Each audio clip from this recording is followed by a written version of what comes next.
1980, our first guest changed comedy forever and did it while he was still living at his mother's house. He is a living legend who finally tells his story in a new documentary, Being Eddie, premieres tomorrow on Netflix. Please welcome Eddie Murphy.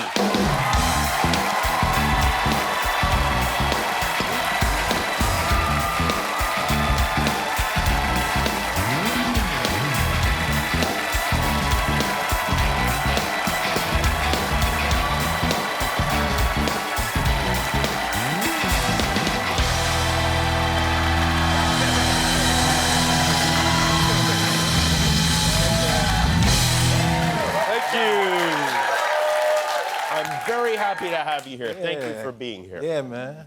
It's really good to have you here, especially tonight. Yeah, man. Boy, this documentary is so good. I mean, it is just absolutely fascinating. I think that one of the things that really hit me, because I was, going through this situation, my friend, is your brother, Charlie, and how much you obviously loved him and how much he absolutely loved you. And just your idea of the afterlife, of like what we experience after we die. And, that's what we all are connected, but we're all part of this bigger thing. And I think that thing that connects us, that never dies. I think that's just goes on and on and on. The consciousness, conscious awareness that we all have, that's what's, that's how we're all connected. I think and we're all that. I like that. You know what else I like? Your house has a retractable roof, which is awesome. Oh, it's like your own SoFi Stadium. It's incredible. Well, I bought a house from Cher in the 80s, and the house I bought from her, that had that opening roof. So when I built the house out here, I was like, I want to have that roof like Cher's house. So Cher was the pioneer when it came to that. Yeah. And Flavor heard about it. He was like, hey, yo, G, when you go invite me to your convertible house? Have you invited Flavor to your convertible house? Not yet. It seems like it's time, right? I will. Were you worried about, because I know you're a very private guy, did you have to be convinced to let people into your home?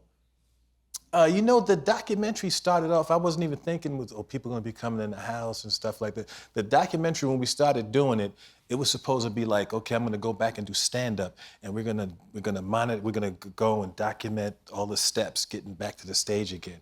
And then it turned into this thing where people would come, because the pandemic hit and we stopped. Oh. And then we could only do interviews, at the house with camera up. There was nobody around, and it kind of happened. We didn't plan for it to happen the way it happened. Arsenio in the documentary, there's a lot of wood paneling behind him at all times. Is it? Yeah, did you notice that? Is that real, though? It looks like he lives in a cabin or something. One of the things you talk about is you were almost fired from 48 Hours 2 weeks after filming began, right? Yeah, but I didn't know why you were on. Why? They just didn't think I was cutting it. They didn't think you were cutting it. Yeah, it was 2 weeks in. They was like, "This is." And Jeff Katzenberg, my dear friend Jeff Katzenberg, he was the president of production at the time, and he didn't let them fire me, and the rest was history. That's just bananas to me, and it leads me to believe that nobody knows anything. After that happens, were you aware that they were thinking? I found out this a few years ago. Oh, okay, because it would be hard to go on if that was the case. Yeah, I didn't know. But actually it wouldn't, because that was, when I did that movie, that was my first picture, and I was just so happy to be in a movie that if they would have fired me, I'd be like, okay, it's cool, fine. Roxanne, the song you sing there, how did you settle on that song? That was just in the moment. Just popped out in the moment? In the moment. Were you listening to it on the Walkman and it popped out, or you're just thinking about it? No, it just was like, oh, this would be a funny song to be singing.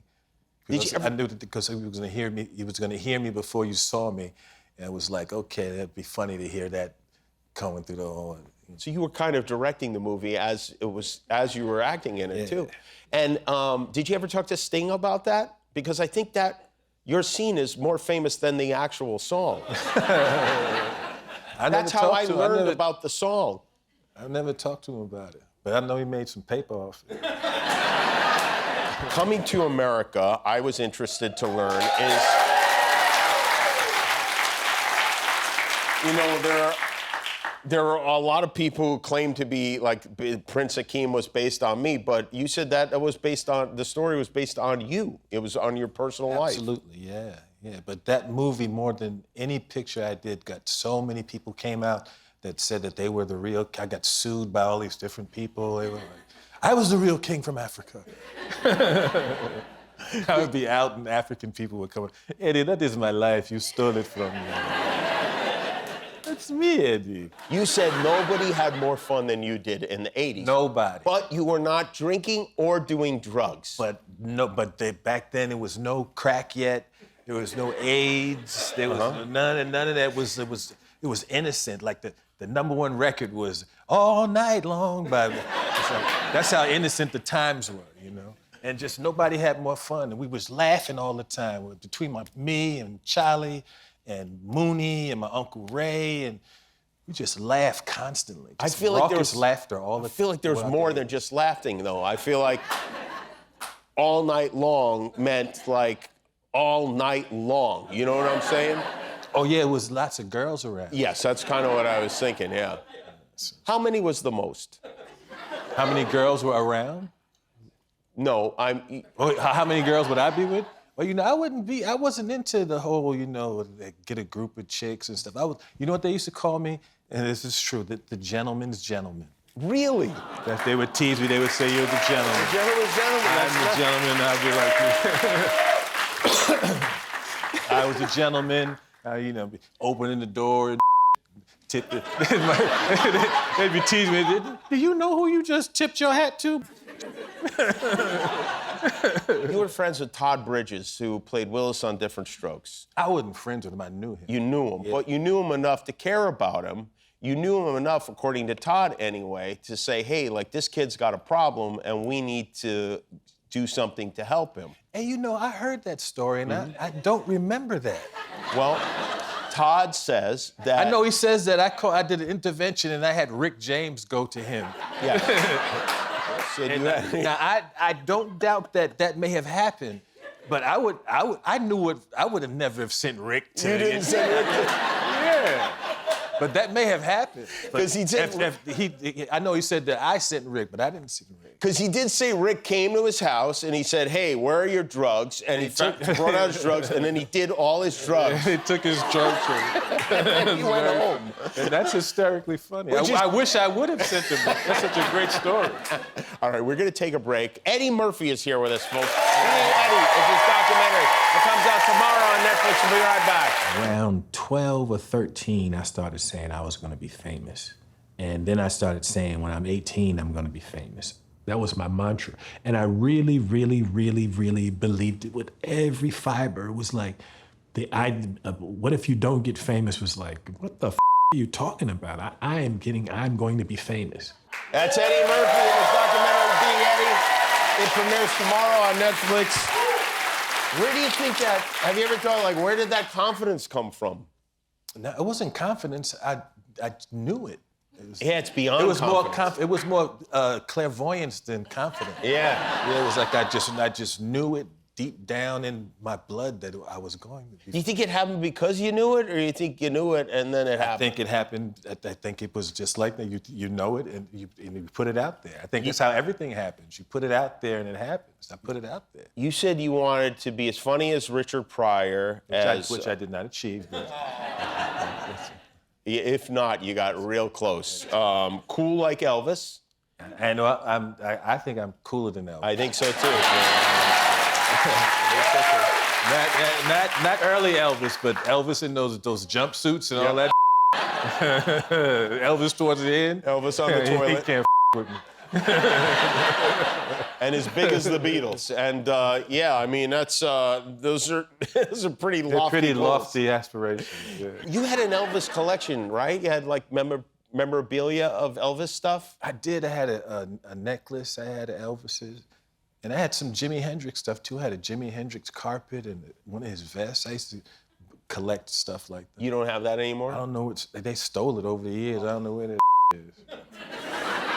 And I had a great thing written from Prince. He wrote this letter for me, and they stole that too. Oh my God, who stole it? People broke in? Who knows? Over the wow. years. Over the years. You know. You were talking about Danny DeVito and Arnold Schwarzenegger when they made the movie Twins. Originally, it was supposed to be you as a triplet. It was Triplets, right? No, they came and they were going to do a sequel to Twins, and they were going to do Triplets. And it didn't come together. We should, people are just giggling at the idea. Seems not too late, yeah. Who pitched you on that? Arnold himself? Yeah, Arnold and Arnold was there. You're going to do it. It's going to be fun. You're going to be triplets, and it's going to be the three of us, and we all look different. And Danny's little, I'm big, and you're the black one. You know.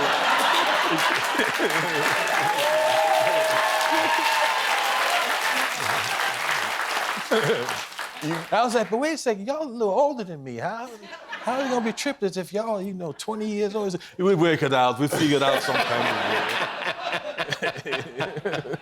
I love hearing you do impressions, and in the documentary, you do this bit with these puppets. You got a Richard Pryor puppet, you got a Bill Cosby puppet, and it is absolutely magical. And a Paul Mooney puppet. And a Paul Mooney puppet. Also, now, I had the Paul Mooney puppet before the documentary. They made the Richard Pryor and the. Oh, they made those for the documentary. Because during the documentary, at one time I said, if I ever do stand-up again, I'm going to get a Richard Pryor puppet and a Bill Cosby puppet. Yeah. And I'm going to be in the middle and have a conversation. So then the director, Angus, he went out and bought those puppets and popped them up on me. And I was oh. And then they made it into the documentary. I love the idea of your big return is as a ventriloquist. We made you a little gift here, so in case you found it. It's an Axel Foley puppet. Hey, now. Hey. Elevated. That don't even look like me. Can I look? Let me see it. Yeah, there, of course, it's yours. Sure. This is mine to keep? That's yours to keep, absolutely. But that don't look like me. I guess when you put on, there's not that.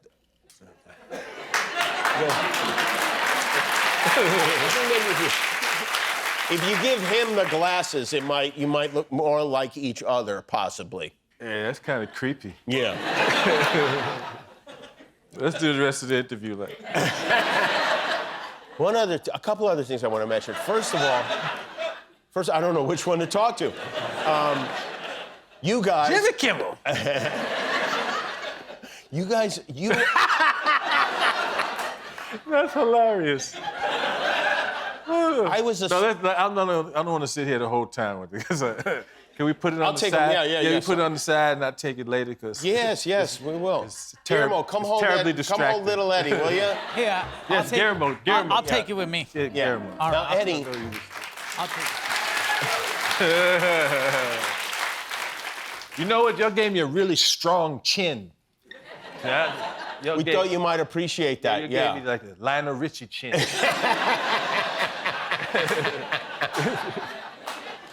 Is it hello? There are two things I wanted to mention. Number one, your piano playing is phenomenal. I didn't even realize it was you because you were kind of had some makeup on and a hoodie. I didn't have on any makeup. I had a hoodie on. Whatever it was. Yeah. Listen, I was a little high, but I was confused because the playing was so good. I didn't know you. Are you practicing a lot? No, I've played piano since SNL. Joe Piscopo taught me how to play Let It Be, and that's where I started playing piano. So that's 40 years ago. He used to teach me too. He came over every Wednesday for an hour. Joe could play multiple instruments and stuff. He taught me a little progression on the piano, and I just kept playing. And here's the thing that really knocked me out, and I had never thought about it before. Your whistling is fantastic. Yeah, you know the Murphy family can whistle. The whole family's good at whistling. Most of the men in the family can be. You have different notes coming out of your mouth, like multiple notes coming out simultaneously. Really good whistling. Like when you did the Good, Bad, and the Ugly theme, I had never listened to it with really. The Clint Eastwood thing. Yeah. But right now I couldn't whistle because my mouth is dry.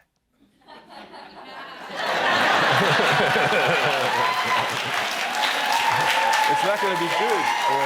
It won't be good. Well, people will have to You watch. have to be all the way relaxed. People will have to watch the documentary. Like if I did it now, it would sound all and people would be sitting there going, "You don't whistle good at all." To fully appreciate, I mean, a man who's done it all. He's a musician, he's an actor, he's a comedian, he's He's a whistler. And he's also America's finest whistler. It's America's finest whistler. well, it's very. And a ventriloquist. And of course, don't forget Hello. Eddie touring with Jeff Dunham and Peanut. What's the dude's name? Terry Terry Fedor. Yeah, that's the big one. Yeah, that you can get on with him, you know? Yeah, I'm sure you can get a little residency going in Yeah, I could crash the stage. People would lose their minds if it becomes a night of Eddie Murphy and puppets. Can you imagine how mad the audience would be? No. If they came to TV do stand-up, it would just be it puppets. They'd be like, get the out of here. Be Those puppets! The name of the documentary is Being Eddie. It premieres tomorrow on Netflix. The great Eddie Murphy, everybody. Thanks for being here.